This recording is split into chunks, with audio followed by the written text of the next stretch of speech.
He's Paul Finebaum, ESPN radio host, and he hosts a show called The Paul Finebaum Show, which is convenient because he's Paul Finebaum, the voice of the SEC. Paul, thanks for joining us. What would you do if you're Ohio State this weekend? I would call Michael Bublé for advice. I would hope that right now, Dan, and I know you have a lot better sources in the Big Ten than I do, that the Big Ten athletic directors are currently meeting and find a game for them. I think finding a game, and I heard you mention that a minute ago, is better than just saying, okay, you don't have to play this weekend, but you're in the Big Ten championship game anyway.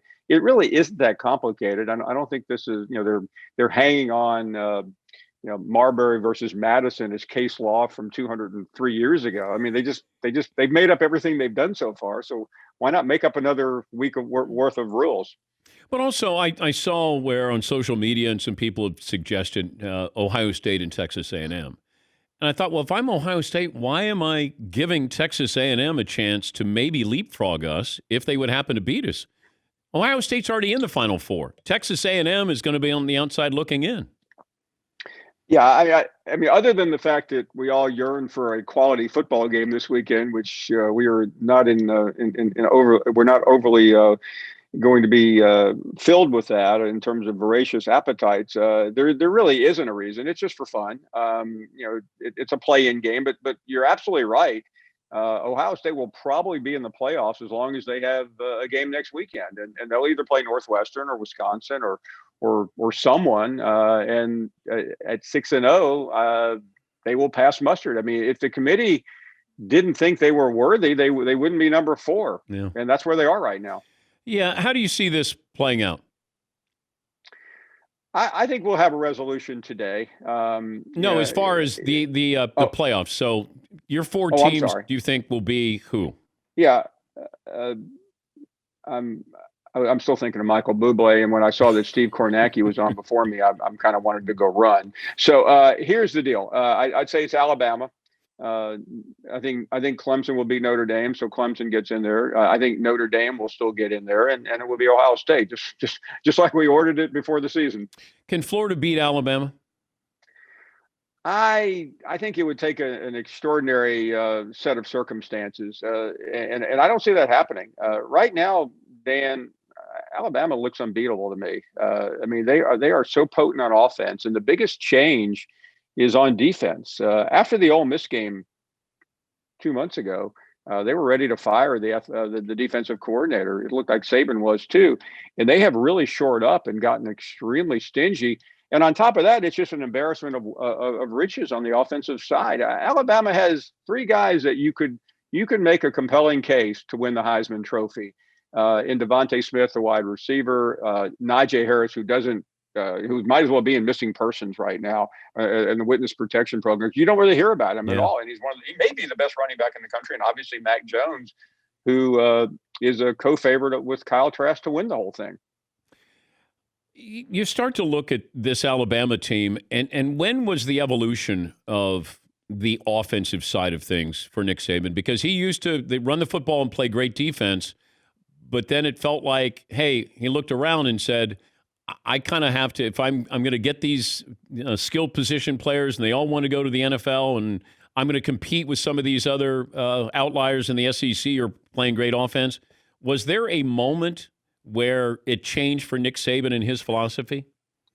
Yeah, it came really around 2013, 2014. Nick Saban thought he could influence the College Football Rules Committee and slow the game down. The hurry up was killing him. His defenses were not prepared for it, and he lost a national championship that year on the famous kick 6 play.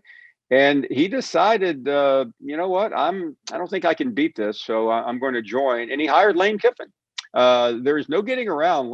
Lane Kiffin was the reason Alabama entered the modern era in offense, and Kiffin changed it. He helped in recruiting immensely. Kiffin played a huge role in Tua Tagovailoa coming to Alabama and a number of other players. And then Kiffin from there, Sark came in. Brian Daboll, by the way, was in between, and he was not particularly liked at Alabama, although he's now quite well respected in the NFL. And then Sark came back and just finished the job that Lane Kiffin started. We're talking to Paul Finebaum from the Mothership, host of the Paul Finebaum Show, the voice of the SEC.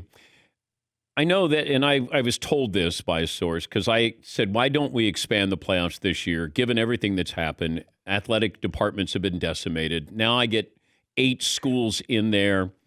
I get, maybe 5 or 6 teams that are at least playing important games and maybe getting a chance to get in there. But why would the SEC not be in favor of this? Because I was told that, and I thought the SEC could get half of the 8 teams in there, Paul. It's true, but the men who run these college football Power 5 conferences, Dan, please, I hope you're sitting down. I know you are. They're traditionalists, and they do not like to change. I think we're pretty lucky we have 4 teams right now, the way these guys operate things. And you're right about the SEC, but the SEC still has a legitimate shot at getting 2 in.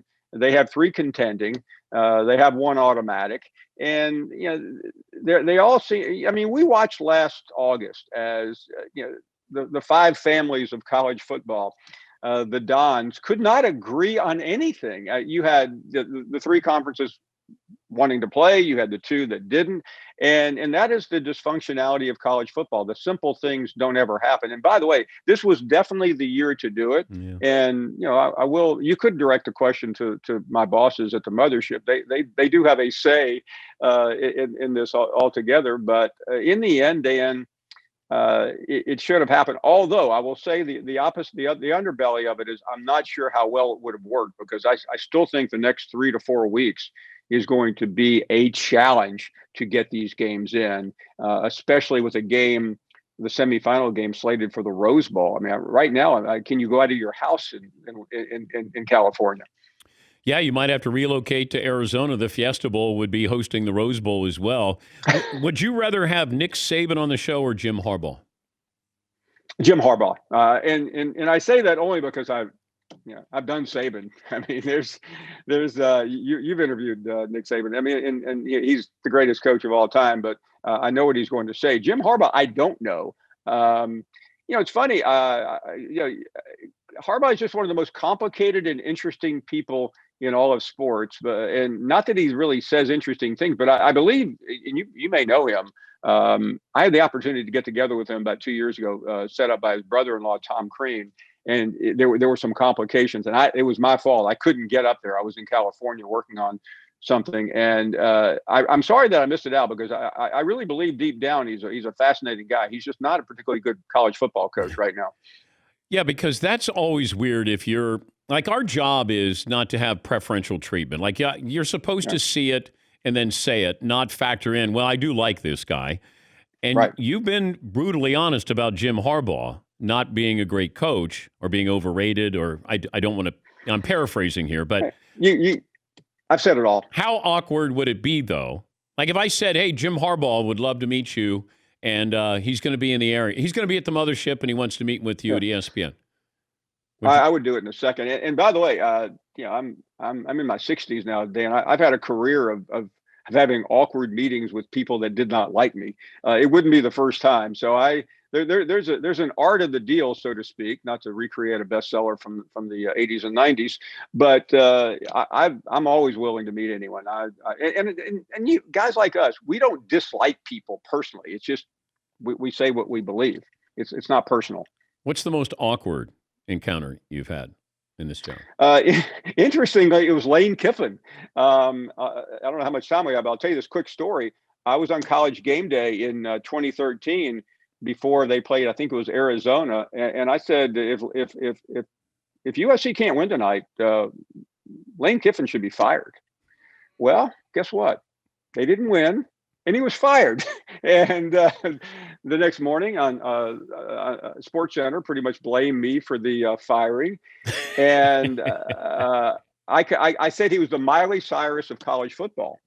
And I got so 2 weeks later, I'm out in the University of Washington doing game day, and I find out a couple hours the night before that Lane Kiffin was going to give his first interview. So I walk in the meeting, and there's Lane Kiffin, and I was a little bit cautious, so I just decided screw it. I'm going to walk over to him. I didn't know whether he was going to throw a punch. Not that I was overly concerned about getting punched out by Lane Kiffin, but I said hello. We ended up becoming fast friends. We started corresponding. He sent me a Miley Cyrus song the next day, and wait, a Miley Cyrus song?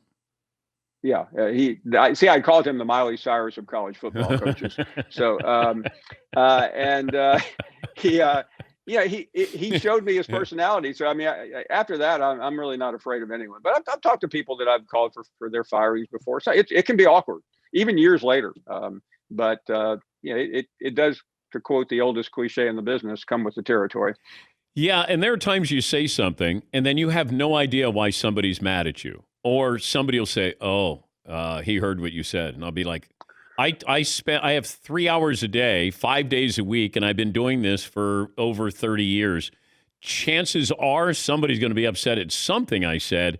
You're never quite sure if they heard it or somebody relayed it to. And usually when they relay it to somebody, it's far worse than when they hear it on their own. I've had people come at me from 25 years ago. It wasn't that long ago. A coach that I wrote an article about when I was a newspaper writer, and he was fired. He started attacking me at an event, and I'm like going, I mean, buddy, this is at least 25 years in the past. But to that person, and it's really a lesson. These things they never leave you. Although some of them probably could use some psychiatric counseling.